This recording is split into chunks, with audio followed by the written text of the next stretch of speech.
and then you can tell me what kind of leader this is, okay?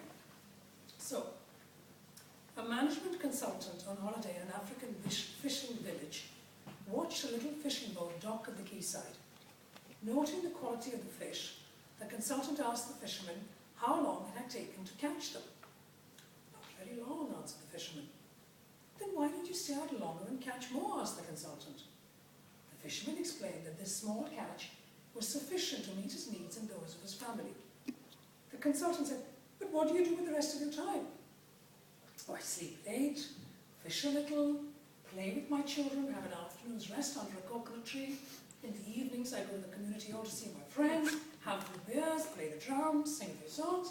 I have a full and happy life, replied the fisherman. The consultant ventured. I have an MBA from Harvard, and I can help you. You should start by fishing longer every day. You can then sell the extra fish you catch. With the extra revenue, you can buy a bigger boat.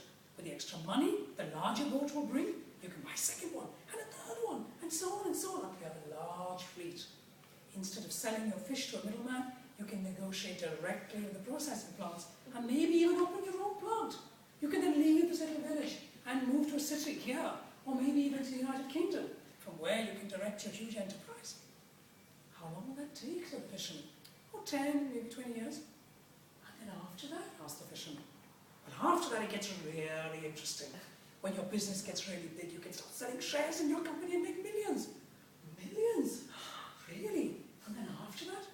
After that, you'll be able to retire, move out to a village by the sea, sleep late every day, spend time with your family, go fishing, take afternoon naps under a coconut tree, spend relaxing evenings having drinks with your friends. So, that's what I'm doing right now, says the fisherman. So, what do you learn from this MBA, wonderful Harvard University graduate? Interest. Yes, but what else do you learn from it? Pragmatic. He has a strategy. Has he had anything of the integrated with him? No. He's not listening, is he? Here he is, waving, I'm a futurist. I am ambitious, I have dreams, I know how it's going to work for you. And so many of us have those ambitions. But if you don't have the integrator, you've got a bit of the futurist, you've got a bit of the strategist, and clearly so. He's organizing, he's doing everything. He forgot about the fellow himself. So it's so crucial that you actually have all three within you. And some of you, as I said, are better at one rather than the other. But it's important to put all three together if you want to be successful leaders. So, any questions on this short but sweet topic? Is there like a book that we can go to and read further There about are a this? few. Or... This is what I'd like for you to complete in your own time.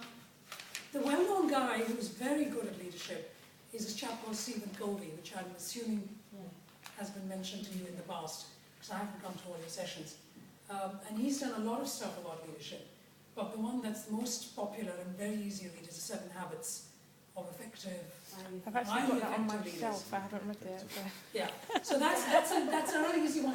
Dip into it. Whenever you ask for books about work-related stuff, my advice to you is do not read the book from beginning to end. You'll go mad. Pick it up, own it, buy it, get it from Amazon, keep it by your bedside table, dip into it every once in a while, read a chapter at a time when you're really thinking about things, and then it's really powerful. Don't just read it like you're back in school reading a text, because you have to. Because then it won't help you as much. I just remind you, when Dan did his presentation about career points, he showed a YouTube clip of Stephen Covey speaking, so you can find one. I'll take one pass around. I actually heard him speak when I was working for the NHS, in fact. He had come to a conference and I heard him speak.